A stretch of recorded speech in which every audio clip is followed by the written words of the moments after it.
it's Dr. T Mac here. Welcome to today's episode of the T Mac Inspired Show. And today I have an awesome guest, very special guest. She's one of my inner circle sisters, and she is out here killing it in the public speaking space.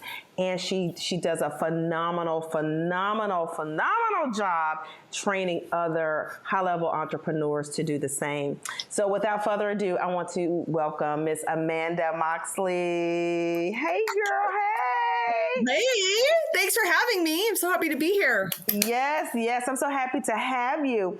I want to jump right in.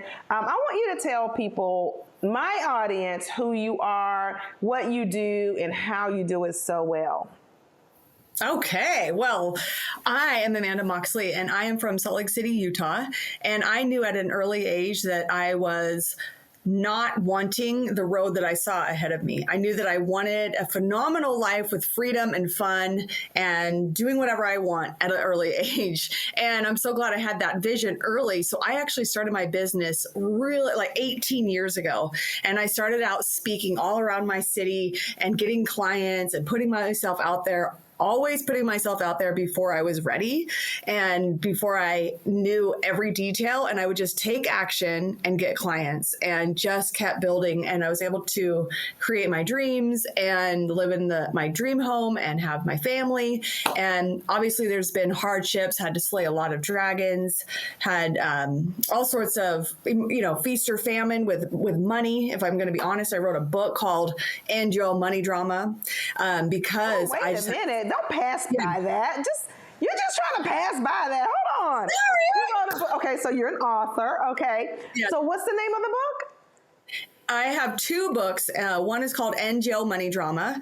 And this was just my story of this roller coaster ride that I would go on. And then I realized that I was finally ready to put a fork in it and be done, capital D, done with this money drama and build wealth without limits and normalize the adrenaline of the up and down.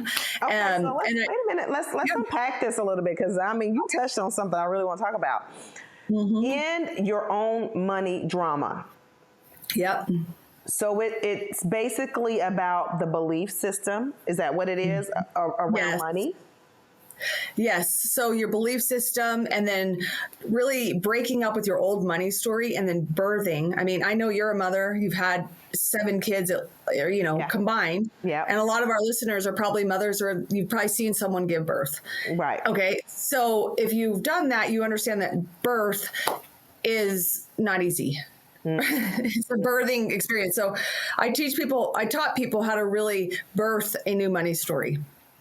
How to create, because like a lot of our life is just like this, right? There's just people are just kind of normal, and struggle is their reality. Mm-hmm. And there's a higher frequency and upper room that once you access and you get in that upper room, you want to live in that, but the rest of the world is still sometimes down here, well-meaning family members, et cetera. So the book is about teaching people how to create elevated levels of expansion. I love it. And I just want to know, where can I get the book? Because it sounds good. It is, yeah. So it's on Amazon. Okay, cool. So I'm gonna put the link. We're gonna put the link here for people to grab that book. I just had to go ahead and talk about that because I didn't know. So what's the other book? So the other book. So I wrote End Your Money Drama in 2015. The second book is called 6-Figure Speaker, and I wrote that book in 2019, and that then teaches people how to create their signature talk and get out there and get booked to speak and deliver their message to the masses. Okay, their signature talk. I'm going to put you on the spot here, okay? Yeah. So sure. If I were your client and you know just a little bit about my background or whatever, what would be my signature talk? What would you say? Well, there's 2 components. Number 1, you got to think about who is your ideal audience. So okay. Your talk is going to be for your audience. So you need to know who your ideal audience is, number 1. Number 2, the easiest thing I think you ought to do is look at your own story. So the thing is that your story is as close as your neck vein. Like put your hand on here and you can't see your neck. Right. So like So you can't see your neck, so it's as close. So what you want to look for are clues. When people come up to you, what are they saying? Like, girl, I want what you've got. And so what is your what I've got list? What are the things that you have that people want? And so I teach you to tell your story from your zero to your hero and share vulnerable where you were, and then also where you are now, the payoff or the expert that you are, and really brag about where you are now, and then be vulnerable about where you were, and show them for a minute. I like what you just said. You said brag about where you are now, but be vulnerable about where you were. Where is the thin line? Like, how do you get past that thin line of, I don't want people to think that I'm being braggadocious, but you do want to brag. Like, how does that look? So I would just really own your gifts and what you've overcome and what you currently have. And you can say, I'm not telling this to impress you. I'm telling this to impress upon you what is possible for you. And the thing is, people want those elevated states, but we're programmed to not brag. Or there's a topic in Australia, it's called the tall poppy syndrome, where if a poppy gets too big, they'll cut it down so everyone could be the same. It's like a socialistic society or communism, right? And so, okay. Yeah, so you want to be brave, and because the thing is, we are leaders and people want what you have, and if we're all just pretending we're small and normal, nobody's ever going to reach their potential. This is so good, Amanda. Yeah. And that's what we're here. We're here to realize our potential and bring other people with us, and our children and our legacy. Right, through storytelling, pretty much. Yes. And how to, okay, so that's like the first part, right? So owning who you are, being able to brag about that, and being vulnerable about telling your story from a place where you used to be. Because people who are like your ideal client or your ideal audience, you're really speaking to every part of your story, that person in every part of your story, correct? Right. They see you in different versions of your story. Oh my God, this is so good. This is so good. They do. Because, I mean, and you're an awesome, amazing speaker.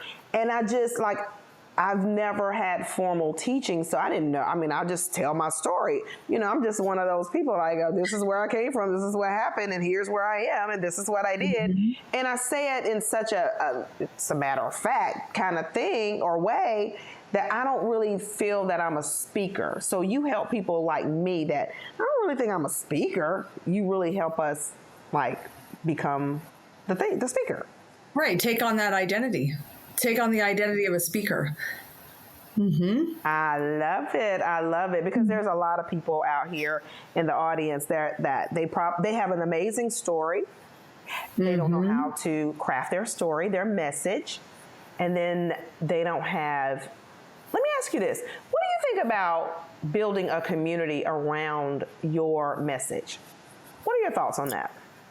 Well, I think that's a really easy way to do it, because if you have your message, and you're vulnerable and real and you're living through it and people want what you have, it's really easy for you to talk about. It's not like you have to be making up things or going and studying how to do something. You actually live it and you know it, and building a community around that, people can relate to you. The only thing is, whatever you share, you will attract. So that's why you don't just want to be talking about how bad it was and how you were in the ditch and the struggle town. You really need to have that elevated story that people want what you have, because otherwise you're just going to be in a pool of struggle town, pool of poverty and struggle.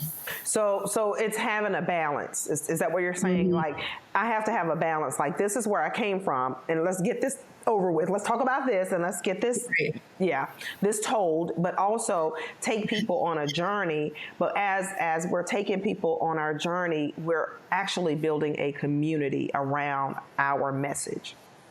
Right. And Exactly. You're building the community around your message. And it's super fun because when you're going through it in your Facebook posts and your stories and your Instagrams and your YouTubes, wherever you share content, you can start taking people on the journey with you.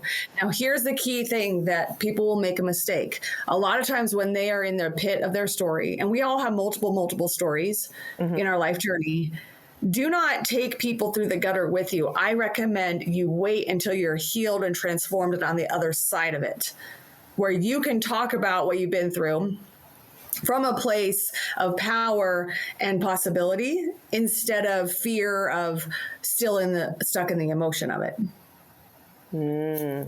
That's good. That's good. So you help people craft all of that. Yes. And package. So exactly. Package it up. So I love what I say is I help you mine your past for the gold and then package it up and sell it. So let me ask you, what were you doing before the whole public speaking? Like who was Amanda? What did Amanda do? So that was 18 plus years ago. So I have a master's in social work. I was working as a therapist, and I was working as a therapist, but with a population that was not that motivated. I was working with court-ordered substance abuse. And then I decided to get a nutrition degree. So I went to the Institute for Integrative Nutrition. And then I started my business in 2005. So, and I was a professional skier, which was not really professional. I was a competitive skier, competitive free skier, and a competitive mountain biker. So I was really into my passions. And before I started my business and before I got married, I actually went to 5 continents. I traveled the world and I explored and had a really good time. Now I'm domesticated and living in the suburbs. I know that's funny because think about it. The things that you did, like before like 18 years prior, the things that you did, they were all experiences that helped form who you are today. And then through your storytelling, you're still attracting the tribe that God called you to serve, because you're still speaking to the people who are out here living their passion, or they're skiers, or they're mountain climbers, or whatever. They don't think that they have a story. Right. And you're speaking to that person because you were that person then. So now you are living what type of life? So I was a seeker, and I was seeking for something. I was seeking basically for God. And in about 2017, something personal happened in my life where I needed the real, true God. And I had met a man hiking who was a dad, and he had told me about this church he went to. So I remembered, like, when, my heart broke open in 2017, I remembered that dad I met and the church he told me about. So I ended up going to the church, and the worship music was so incredible, and hearing the gospel. So I ended up becoming a born-again Christian, and I've never looked back. I find so much freedom in the Word of God, standing on the Word of God, listening to the worship, just reading and studying the gospel. So I am free. I found what I was seeking all those years. Wow. And now I just want to sing it from the rooftops, because I wish I had God and Jesus.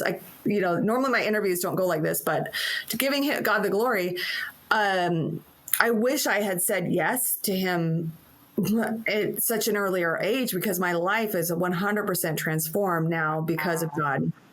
Wow. Amazing. That's okay that the interview goes this way. Okay. Okay, good. It's the way it's supposed to go, right? We don't know who God wants to touch right now. We don't know who's going through what, but we do know that we have to be authentically who we are and allow the chips to fall where they may. Yes. So, and I feel like that's the type of life you're living right now. You've gone through the seeker phase, and we all have that phase, in our lives. I mean, I did it. I went through the whole what is my purpose? Why am I here? What am I supposed to do? I need to be fulfilled. It wasn't in the careers, it wasn't in the degrees, it wasn't in the money, but it was really into your real, true, authentic purpose, and going through a lot of things and being afraid to go against the grain. That was a huge problem for me. I wanted, not to really fit in, but I just didn't really want to stand out either. So when you say things like, no, you need to brag on, this portion of your life, it still, to me, makes me do this a little bit. Mm-hmm. But I know that that's an internal work, right? Right. With that. Well, yeah. And I think depending on if you had sisters or parents or family members and people you went to school with that want to keep, because when you change and you evolve and you grow and get into your authentic self that's very bright and big and bold, that makes other people uncomfortable unconsciously, because they're like, oh, she goes and changes, then what does that mean about me? Ooh, that's true. And so what happens then is we don't want to outshine where we came from or the people that we grew up with or whatever around. And then we tend to lose focus on why we were really put on this earth and what we were put here to do. And then people like you are super, super important to the universe. Thank you. Right? Because you pull that out of people and you help people craft the message. Oh my God, I need to be your client. Let's do it. Can I sign up? Of course. It's so true. Have you ever heard the poem by Marianne Williamson? She says, our deepest fear is not that we are inadequate. Our deepest fear is that we are powerful beyond measure. It is our light, not our darkness, that most frightens us. We ask ourselves, who am I to be talented, gorgeous, and fabulous? In fact, who are you not to be? You are a child of God, and your shrinking does not help anyone. As we let our own light shine, we give other people permission to do the same. So that is what we're doing. I love it. I love it. I love it.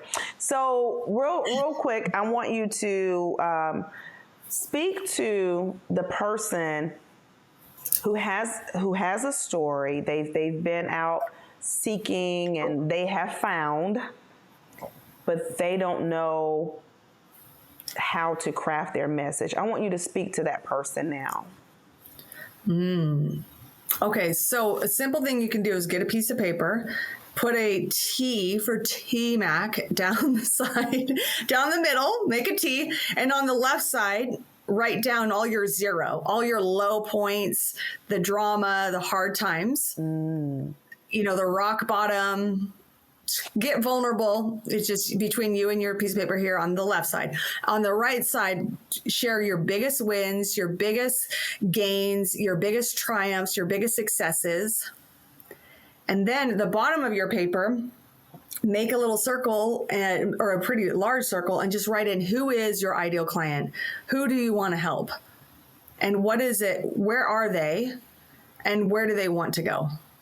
So you can just write in words, and then you want to just start speaking, like hit their pain points, that you can relate to, and then also hit the highlights, the life, like for you, you have these properties and you inspire other women to create wealth and legacy. So you would write all those brags that you have, or your client success, right? I just know you had a huge client win. So you write all the successes, and then you just practice talking about it. That would be very beginner level. Practice speaking about it.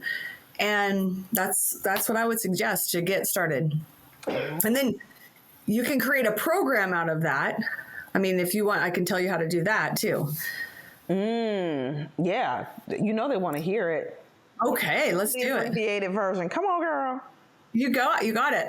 So what you want to do after that is then you want to look at, and get another journal piece of paper, and at the center, so for me, I do sort of a spiral. So in the middle, I would say, here's where I started. So I started here, and then you talk about what did you do at that very center point? What did you do? So example would be when I was a holistic health coach and I coached people how to get fit, fab, and fierce and release up to 50 pounds in 5 months.